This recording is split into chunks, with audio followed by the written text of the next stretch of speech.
Hi there, it's Vanessa from Cove, and you're listening to the 86th edition of The Networker. This week's edition is about what actually builds a relationship and what only looks like it does. There's a real tension running through the content this week between connection that's genuine and connection that's performed, and the pieces that landed hardest for me are the ones that draw a sharp line between the two. So let's dive in.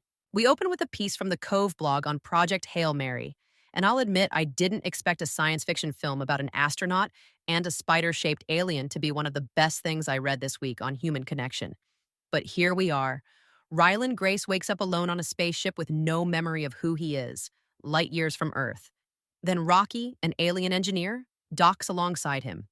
What follows isn't a survival story. It's a precise portrayal of how two beings sharing nothing in common build a friendship from scratch. Trust earned one kept promise at a time. A shared purpose neither could solve alone. Private rituals and inside jokes that make the bond irreplaceable. And by the end, Grace crosses the universe, not out of obligation, but because his friend needed him. The takeaway is one this newsletter returns to often.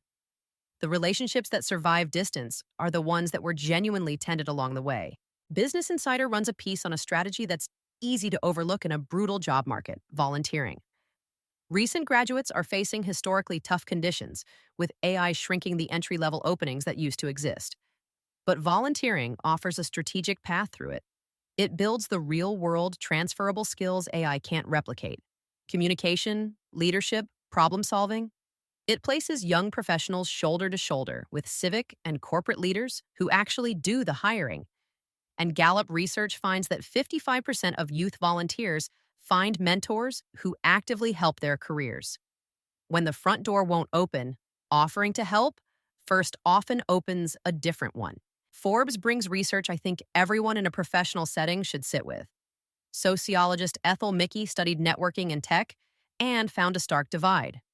Women tend to do what she calls strategic networking: conferences, events, deliberately building a roster of contacts. It rarely converts because those connections lack established trust. Men tend to do strategic socializing, a beer after work, a round of golf, building on relationships they already have.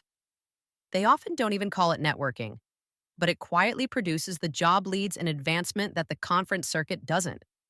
The uncomfortable lesson is that surface-level connection, no matter how much of it you do, doesn't convert. Trust does, and the structures that determine who gets access to trust are not evenly distributed. Next, Inc. magazine captures something a lot of us have felt lately. LinkedIn networking has started to feel fake.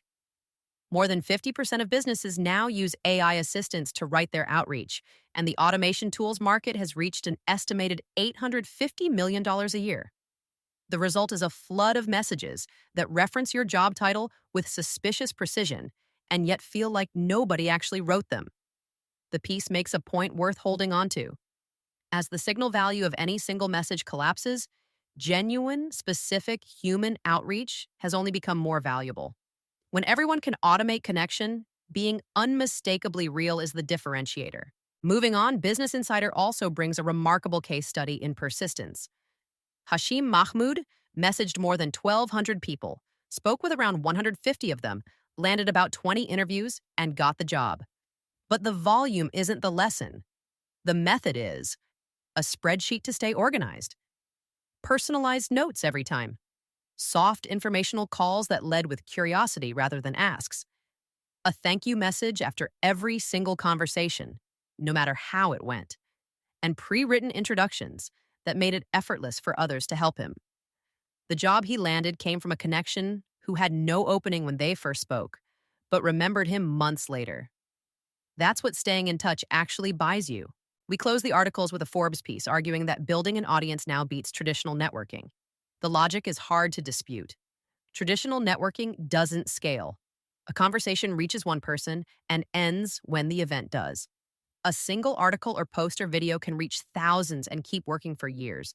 Professionals who share expertise publicly become discoverable to recruiters, clients, and collaborators, and they build trust before the first conversation even happens. The goal isn't a massive following, it's creating enough value that the right people start finding you. Networking isn't disappearing. It's evolving into something that works while you sleep. Before we wrap up, let's turn to this week's recommendations. Our book of the week is The Algebra of Happiness by Scott Galloway. It distills the wisdom he's accumulated teaching at NYU Stern into a set of provocative equations for navigating success, love, and meaning. How do you build a meaningful career and not just a lucrative one? What makes a long term relationship succeed? What can you do now so there are no regrets at 40, 50, or 80? Galloway writes in his signature Take No Prisoner style, and the result is genuinely useful for anyone wrestling with the bigger questions underneath the day to day grind. And our podcast of the week is one that's close to home. Yiannis Gavrielides, the co founder and CEO of Covve, joins the sales evangelist with Donald Kelly to talk about the return of the trade show and human to human interaction. The core argument is one we believe in deeply. In a world where emails, decks, and even calls can be automated, trust is the one thing technology can't replace. Giannis draws on the work of anthropologist Robin Dunbar to explain how, when we meet someone new, we instinctively scan for shared signals: accent, humor, interests, communication style. Those small cues are what start building trust. The practical advice is all about preparation. Define who you want to meet, research them in advance, and lead with genuine curiosity rather than a pitch. Covve is now used by over 2 million people across more than 130 countries. And that belief in human connection as the most defensible competitive advantage is at the heart of all of it. That's all for the 86th edition of The Networker. The thread this week is the line between real and performed connection. Rocky crossing the universe for a friend.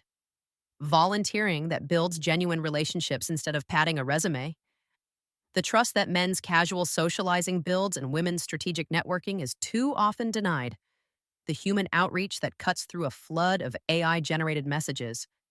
The thank you note sent every single time. None of it is flashy. All of it is real. And real is the only thing that lasts.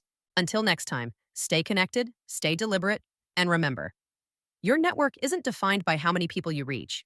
It's defined by how intentionally you build. And don't forget, the full edition of The Networker is waiting for you in your inbox. I'll see you next time.